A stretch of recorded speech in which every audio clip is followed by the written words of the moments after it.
Hi everybody, got another fighting knife for you today. This is a custom-made World War II fighting knife carried by my grandfather throughout the Pacific in World War II, along with an ID bracelet that he picked up during the occupation. So I'll start with the knife and then we'll talk a little bit about the bracelet.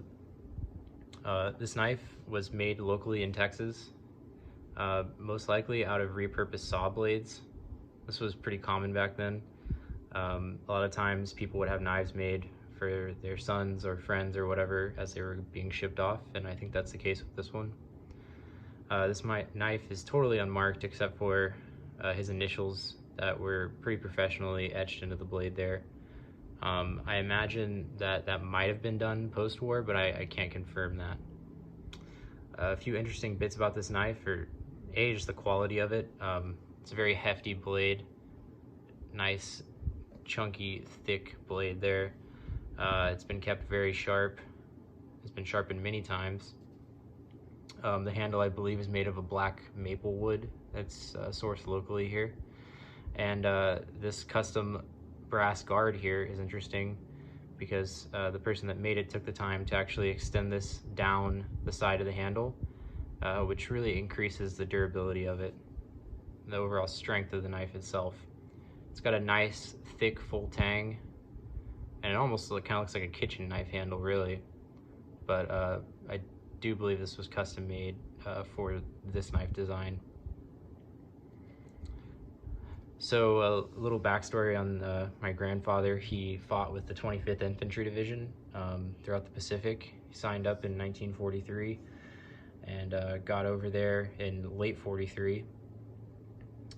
He was a beach marker, so essentially what their job was to infiltrate landing zones before the main landing parties would, and mark zones for artillery and aircraft bombardment that would help clear up the beach and the landing zone a little bit before all the guys rushed onto it.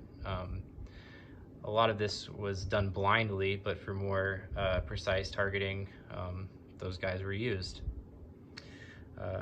He also carried this knife in Korea in 1950 with the 25th, and so it's gotten a lot of use. I'm sure this knife helped him out once or twice during those conflicts, and it's a true family heirloom for us. Up here, we've got an ID bracelet that was brought home by him. He also served in the occupational forces until 1946, primarily in Nara, Japan.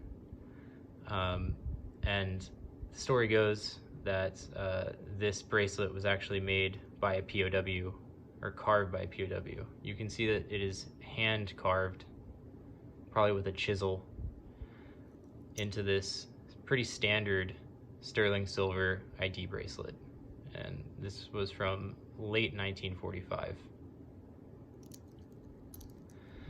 What makes this piece pretty interesting is that it's in Japanese. I've never seen another one that was carved in Japanese. Most of them have name, address, etc. information on the soldier carrying it, because it was an identification bracelet.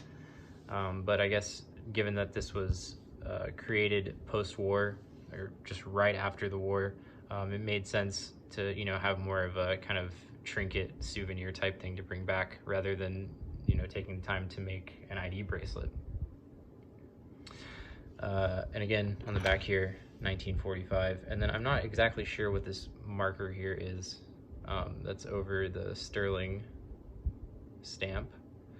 But I do know that these bracelets were primarily made in Mexico at the time, and most times, again, they were used as a secondary form of identification, or as maybe like a send home for wives or loved ones, just as like a designator that, hey, I know a soldier who's fighting right now.